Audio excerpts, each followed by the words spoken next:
Hola, ¿qué tal? ¿Cómo le va? Qué gusto saludarle. Bienvenido, bienvenida a la información jurídica más importante, pero también y sin duda a la más relevante de México y de todo el mundo. Lo logramos, llegamos al otro lado de la semana.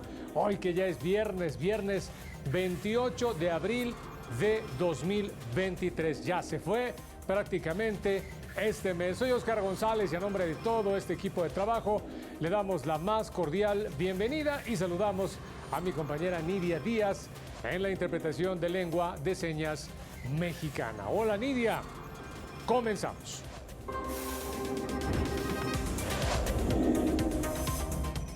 La Corte ha dotado de contenido los derechos a la identidad, educación y a la salud de la infancia. La Defensoría Pública Federal ha brindado asesoría jurídica en más de 7,000 casos a infantes y adolescentes. La Defensoría Pública Electoral garantizará el acceso a la justicia a grupos marginados y en condiciones de vulnerabilidad. Robo, violación y homicidio, principales conductas delictivas de los adolescentes. Vámonos con toda la información. Muy buenas noches. En el cuaderno de jurisprudencia sobre derechos de niñas, niños y adolescentes del Centro de Estudios Constitucionales de la Suprema Corte, se puede conocer la línea de precedentes del Tribunal Constitucional que protegen los derechos fundamentales de este sector de la población de manera progresiva. En dicho cuadernillo se reseñan diversas sentencias del Pleno y salas que dotan de contenido derechos de la infancia y la adolescencia, como el de acceso a la educación, a servicios de salud, identidad, autonomía progresiva, protección de datos personales, también protege a los infantes que han sido víctimas de un delito y a las niñas, niños y adolescentes en caravanas migrantes. Además, ha emitido diversos criterios que dan sustento al interés superior del menor, lo que incluye su derecho a participar en procedimientos jurisdiccionales, a la suplencia de la queja y criterios generales que deben aplicar los juzgadores cuando atienden procesos que involucran a infantes, entre otros casos. Previo a la celebración del Día de la Niña y el Niño, la Corte invita a los padres de familia pues a descubrir junto con sus hijos este sitio de la Corte que se llama En Acción, en donde a través de juegos y videos pueden explorar pues para qué sirven sus derechos, cómo ejercerlos y también hacerlos valer.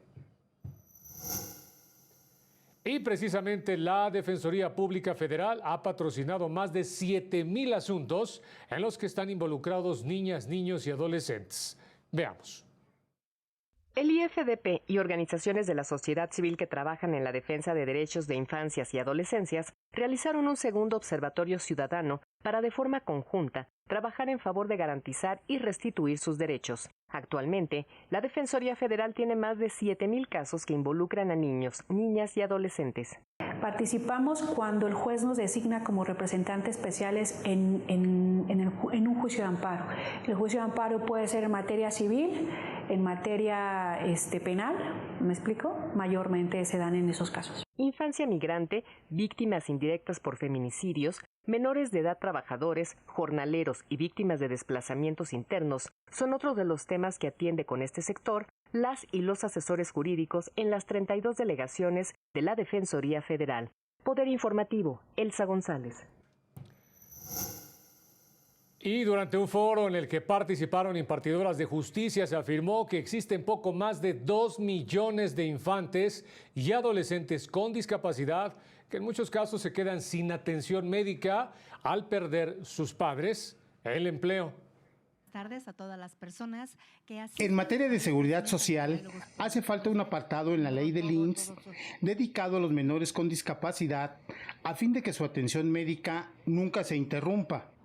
La jueza Juana Fuentes Velázquez planteó lo anterior al participar en la mesa Derechos de los niños, niñas y adolescentes con discapacidad, una perspectiva interseccional.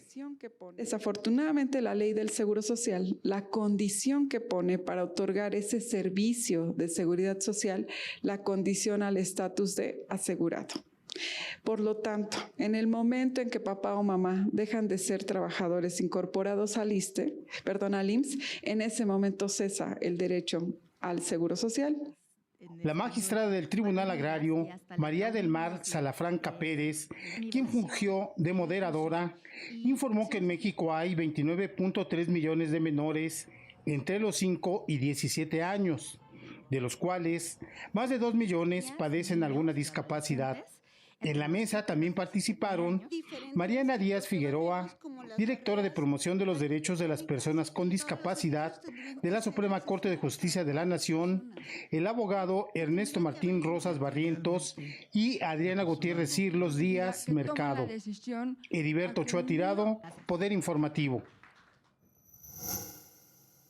En otros temas, un tribunal colegiado estableció que las aportaciones a la seguridad social son propiedad del trabajador, por lo que autoridades no pueden utilizar estos fondos de manera arbitraria. El primer tribunal colegiado del 24º circuito determinó que tanto la jurisprudencia local como la interamericana establecen que las aportaciones de seguridad social son propiedad del trabajador, empleado o servidor público. Por ello, la autoridad responsable, al analizar la procedencia de la demanda en la que se reclama su devolución, debe tomar en cuenta este aspecto.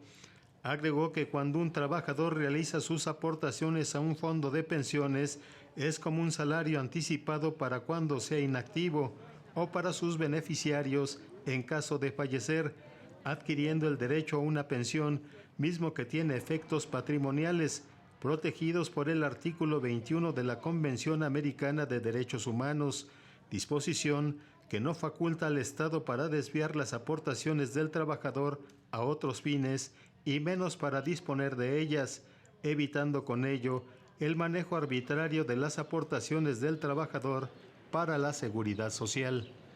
Poder Informativo, José Luis Guerra García.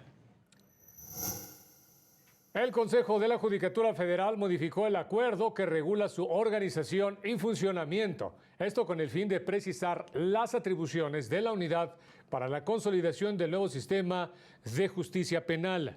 Ello con el fin de precisar que el titular de dicha unidad fungirá como enlace operativo para coordinar acciones en materia de consolidación de este nuevo sistema de justicia penal en el Poder Judicial de la Federación. Coordinará este tipo de acciones con las instancias relacionadas con el sistema de justicia penal de los poderes ejecutivo y legislativo, así como también con la Fiscalía General de la República y con instituciones académicas.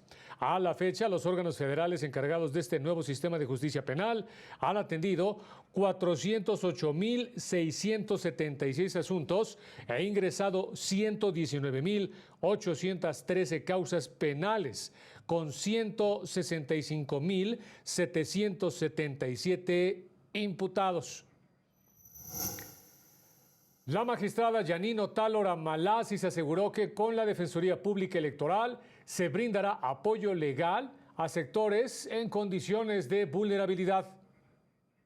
Con la creación de la nueva Defensoría Pública, el Tribunal Electoral busca solventar una deuda por parte del Estado mexicano al facilitar el acceso a la justicia a personas en condiciones de desventaja.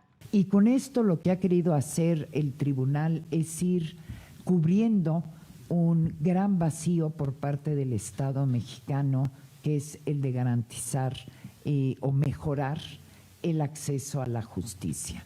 ¿Y por qué no digo garantizar? Porque obviamente faltaría mucho y requeriríamos de defensorías en todos los espacios. En una reunión para dar a conocer los servicios de la Defensoría, la magistrada de la Sala Superior del Tribunal Electoral, Yanine Otálora, precisó que este organismo brinda atención a personas de comunidades y pueblos indígenas, mujeres en casos de paridad y violencia política de género, así como a residentes en el extranjero. También atenderá a las personas con alguna discapacidad, a niñas, niños, adolescentes, a personas de la tercera edad y los integrantes de los grupos de la diversidad sexogenérica, y las personas en situación de prisión preventiva. Mencionó que con el trabajo colectivo se espera que las próximas elecciones sean incluyentes. Poder Informativo, Laura Murillo. La Sala Regional Toluca del Tribunal Electoral concedió a un ciudadano en prisión preventiva ser incluido en la lista nominal de electores del Estado de México. Con ello, revocó la resolución de la Dirección Ejecutiva del Registro Federal de Electores que había determinado como improcedente dicha solicitud. Que cuando recibimos los medios de impugnación advertimos la necesidad de señalarles o designarles una defensora o un defensor público a estas personas en reclusión, toda vez que no tenían garantizada una adecuada asesoría jurídica para poder dar seguimiento a su petición de inscripción en la lista nominal. Este es el primer caso que sobre el tema de personas en prisión preventiva resolvió la Sala Regional Toluca y tiene otros 13 más en la lista. Son en este preciso instante las 8 de la noche con 40 minutos, 20 grados la temperatura. Vaya qué calor el día de hoy, el termómetro llegó a alcanzar los 31 grados, según se indicó durante la tarde de este viernes. En este momento le digo 20 grados. Pausa y regresamos muy rápido. Al regresar, la revista Proceso busca que se le dé acceso a la carpeta de investigación del crimen de su corresponsal en Veracruz.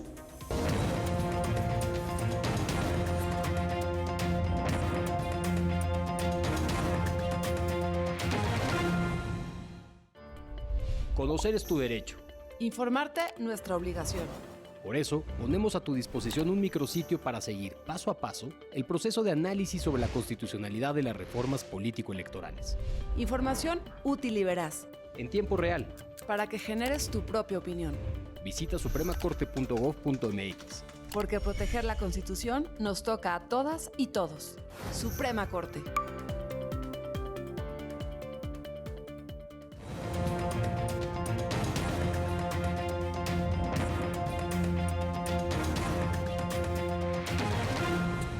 Ya estamos de regreso, vámonos con más noticias. De acuerdo con datos del INEGI en 2022, más de 3,000 adolescentes que cometieron algún delito fueron sancionados con prisión.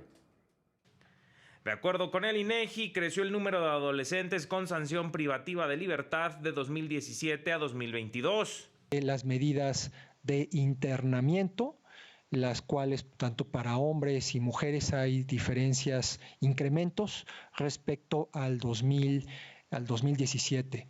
30% de hombres y 27.6% de mujeres con medidas de sanción de internamiento. En conversatorio sobre la encuesta nacional de los adolescentes en el sistema de justicia penal 2022, especialistas subrayaron que hubo un registro de 3,413 personas de este sector de la población en el sistema. Más de la mitad de este grupo, es decir, personas de entre 12 y 17 años, no asistía a la escuela previamente a su detención. De ellos, 26% no estudiaba porque tenía que trabajar, 20% porque no le gustaba o no le interesaba, 10% porque no quería. El robo, la violación sexual y el homicidio fueron las primeras conductas delictivas de esos adolescentes. Además, 4 de cada 10 bebía alcohol y o fumaba tabaco. 2 de cada 10 consumía marihuana. Poder Informativo, Mario López Peña.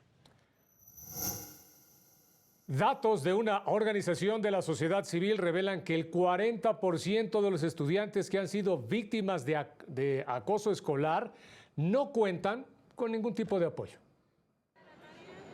México ocupa el primer lugar mundial en bullying.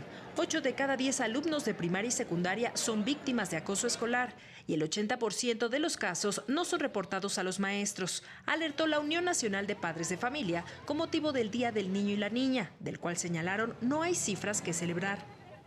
Considerándolos también una afectación importante de conducta, pues el 60% de quienes son acosadores en su vida adulta presentarán incidentes delictivos. Otra consecuencia del bullying se ve reflejada en la deserción escolar, pues cada mes 3 millones de estudiantes se ausentan del aula. denunciaron que antes de 2018 se asignaban a la SEP 10,000 millones de pesos al año para programas de prevención de la violencia o atención psicológica en las escuelas, cuyos recortes provocaron que actualmente 40% de alumnas y alumnos carezcan de dicha atención. El grueso, digamos, en el rubro del sector de secundarias, es en donde está donde se agudiza este problema, porque se enfrentaron a dos situaciones: una, la atención de la violencia, y la otra, los problemas que vienen de violencia intrafamiliar. Revelaron que debido a la violencia en nuestro país, se incrementaron delitos que afectan a la infancia, como corrupción de menores, extorsión, feminicidio, lesiones y trata de personas. Las entidades más afectadas son Estado de México, Nuevo León y Ciudad de México. Añadieron que por la pandemia de COVID-19, aproximadamente 131,000 niños, niñas y adolescentes quedaron en situación de orfandad. Poder Informativo, Lorena Sánchez Cabrera. El Comité de Naciones Unidas sobre los Derechos de Personas con Discapacidad resolvió que México no adoptó las medidas administrativas y legislativas, ni tampoco realizó ajustes razonables y de formación de profesionales en centros educativos para garantizar a una mujer con discapacidad intelectual el acceso a la educación superior de manera inclusiva. Resulta que no fue admitida en la licenciatura en Artes Visuales del Centro Morelense de las Artes en 2014, porque la evaluación y proceso de admisión, se indicó, estaba dirigido a candidatos sin discapacidad, lo que implicó un acto de discriminación, además de que no fue protegida de los estereotipos y prejuicios relacionados con su discapacidad en el ámbito de la educación. El comité recomendó a México proporcionar un recurso efectivo a la afectada y garantizar también su derecho a la educación superior inclusiva.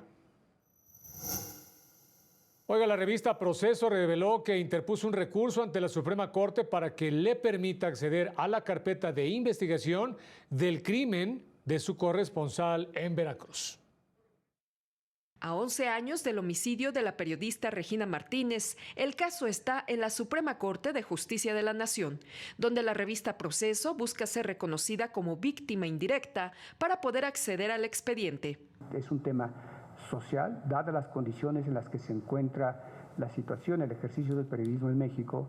La Suprema Corte podría abrir la puerta para empezar a derribar ese gran muro de impunidad que se ha impuesto desde los últimos 20, 25 años en relación con las agresiones a la prensa en México. La comunicadora fue asesinada en 2012 en su casa en Jalapa, Veracruz, siendo gobernador del estado Javier Duarte Ochoa. Las autoridades descartaron como línea de investigación su labor periodística y procesaron a 2 personas por robo y crimen pasional. A partir de este homicidio, el periodismo en Veracruz cambió radicalmente, señalaron, debido al clima de violencia e intimidación del que es objeto el gremio. Una decisión de la Corte ahora, que ojalá sea lo más pronto posible, puede sentar un precedente importante, no solo para los medios de comunicación en México, sino para la libertad de expresión, pero también para la sociedad. Actualmente, 33 periodistas han sido asesinados en Veracruz y 4 están desaparecidos. Poder Informativo, Citlali Pérez.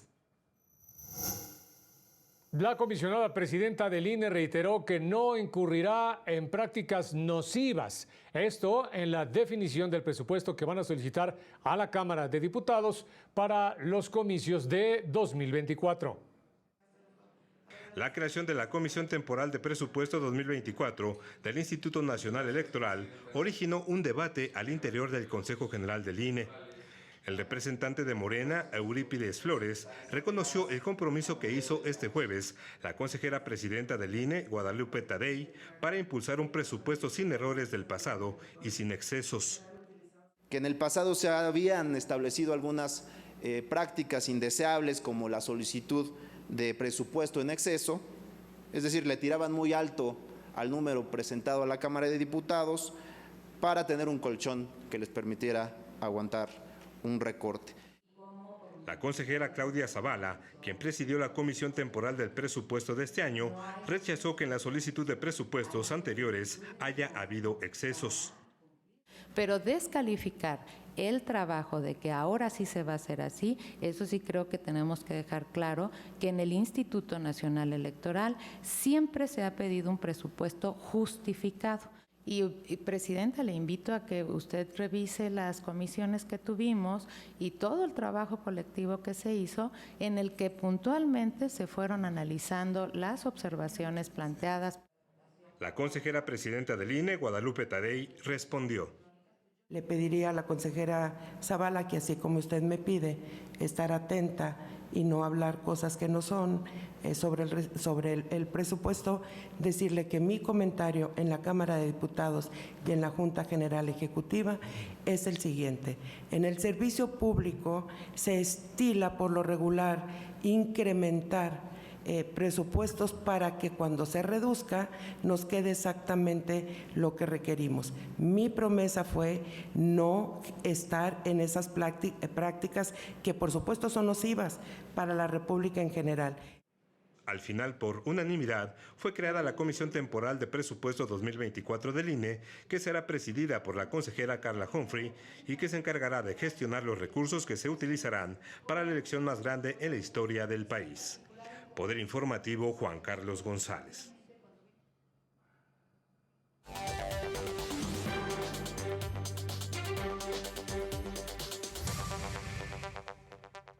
La Profeco presentó una acción colectiva en contra de OCESA, misma que admitió a trámite el Juzgado Noveno de Distrito en materia civil del primer circuito por la cancelación de boletos e incumplimiento de condiciones, además de la negativa a la devolución íntegra de lo pagado.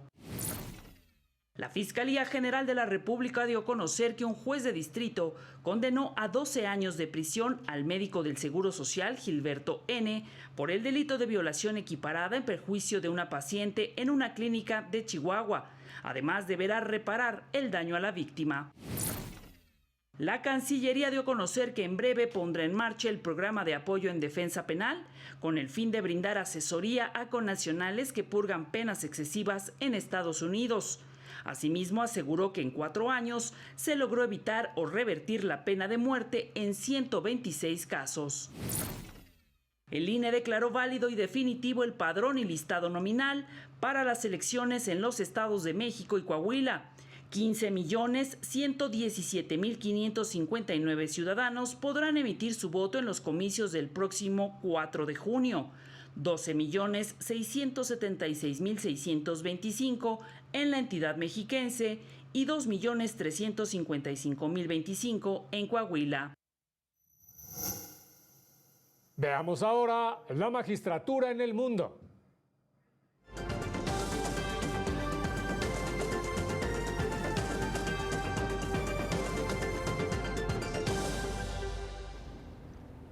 Libertad artística, independencia judicial, fronterización, son algunos temas de los que da cuenta el reporte sobre la magistratura en el mundo, que ustedes pueden consultar en las redes sociales de la Suprema Corte de Justicia de la Nación, así como en la página web de nuestro alto tribunal. Vamos a la información.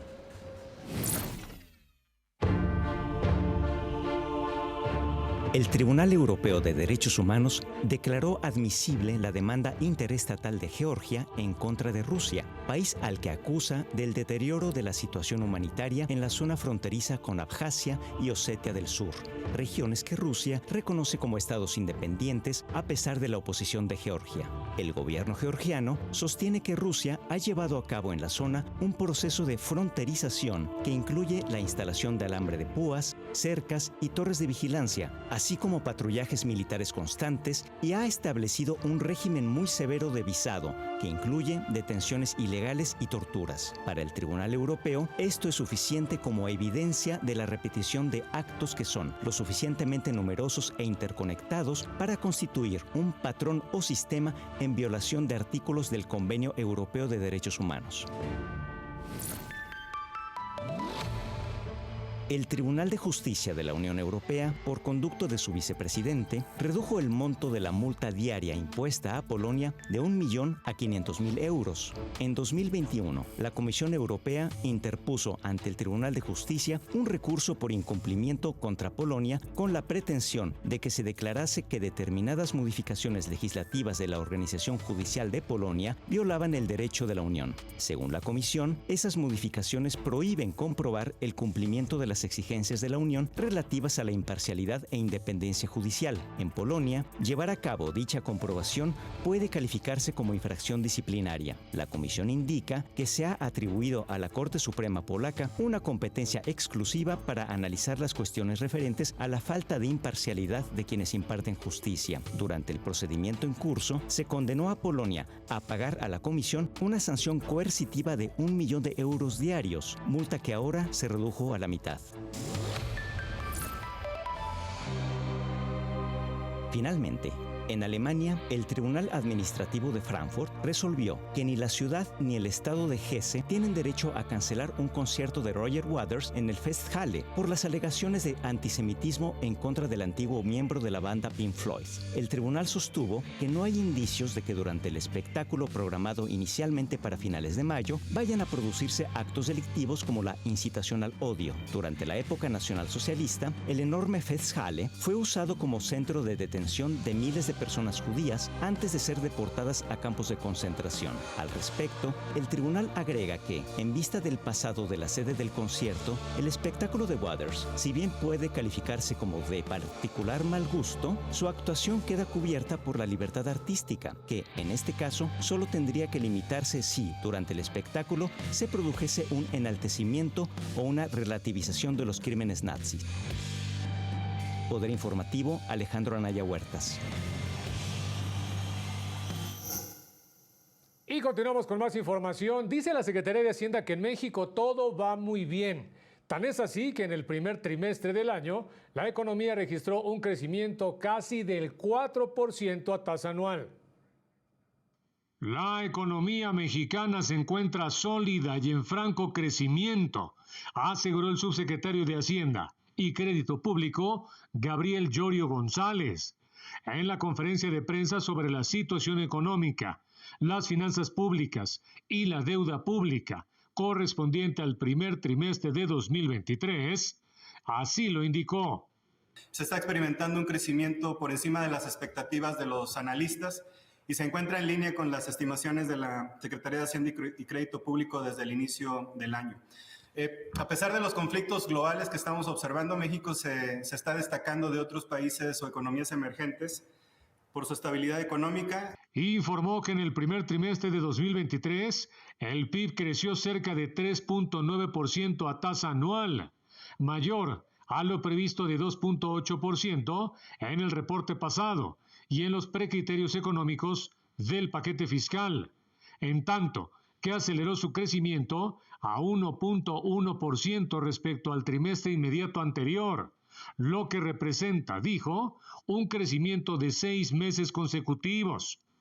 Respecto a la inflación, señaló que se ha mantenido a la baja y que durante la primera quincena de abril se colocó en 6.2%, afirmó, 6 quincenas consecutivas de desaceleración. Lo malo, añadió el subsecretario de Hacienda, es que para el presente año, el apoyo para que los combustibles se mantengan a la baja será menor. En 2023 vamos a seguir asegurando que los precios de los combustibles solo se actualicen por una senda inflacionaria, pero esto significa que en términos de los ingresos estaremos viendo una dinámica inversa a la del año pasado. Al final, Llorio González garantizó una transición ordenada en materia económica para la siguiente administración. Es viernes, inicio de fin de semana largo, por cierto, por el festivo del 1 de mayo. Y por ello, le presentamos algunas recomendaciones culturales para disfrutar en la capital del país.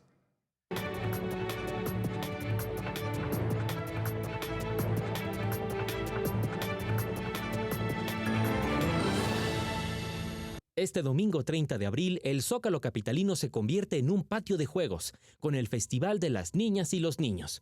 Habrá libros gratuitos, juegos tradicionales, deportes, pista de bicicleta y patines, un planetario móvil y hasta presentaciones musicales de Los Patita de Perro, Triciclo Circus Band y Yucatán a Go-Go, de 10 a 19 horas. Entrada libre sin límite de edad. 3 obras del célebre pintor Claude Monet llegan desde París al Museo Nacional de Arte con la exposición Monet, Luces del Impresionismo, que también incluye obras de artistas mexicanos que pretenden establecer un diálogo de esta corriente artística en México y Europa, de martes a domingo de 10 a 18 horas. Entrada libre los domingos. Viva de primera mano el despliegue de la Fuerza Aérea Mexicana con el espectáculo aéreo, en el que decenas de aeronaves mostrarán sus habilidades este sábado 29 de abril a partir de las 10 horas, como parte de la Feria Aeroespacial México 2023 en la Base Aérea Militar número 1 de Santa Lucía. También habrá foros educativos, exposiciones, conferencias y seminarios. Boletos en taquilla. Poder Informativo, Jesús Daza. Oiga, ya para el cierre comentarle, esta noche de viernes se está llevando un concierto en el Zócalo capitalino y mire, desde la mañana, mediodía y qué decir en la tarde para poder ingresar, ya no diga en vehículo, sino a pie, muy complicado, incluso si usted venía en camión o venía en el metro, complicado. Las autoridades del gobierno capitalino recordaron que desde el mediodía de este viernes fueron cerradas las estaciones Zócalo y Allende de la línea 2 del metro ante los cierres precisamente de las calles y de las avenidas aledañas al primer cuadro. Las estaciones Zócalo, Tenochtitlan y Allende de la línea 2 cerraron sus puertas al mediodía, por lo que los trenes no estaban realizando ascensos ni descensos de pasajeros, incluso hasta este momento. Si usted está en el centro y quiere irse, pues le va a costar trabajo porque incluso ni los camiones del RTP están, transitando de forma habitual. Así que, tenga sus precauciones. Habitualmente cuando hay eventos de este tipo, así suele pasar. Complicado el centro en este momento. Ya nos vamos, como siempre, muchas gracias por haber estado con nosotros. Manténgase pendiente de esta señal. Antes de despedirnos, por supuesto, le recordamos que a partir del 2 de mayo, los espacios informativos del canal de televisión del Poder Judicial de la Federación con nuevos horarios. Le reitero que a las 14 horas le vamos a presentar la corte al momento, precisamente con lo más importante en ese momento de ese corte informativo, lo más importante del Poder Judicial. Tendremos también a las 19:30 horas el avance de las noticias del día y a las 8:30 horas el noticiario nocturno que va a tener repetición a la medianoche. Muchas gracias, soy Oscar González, buenas noches y que tenga un excelente fin de semana largo. Hasta la próxima.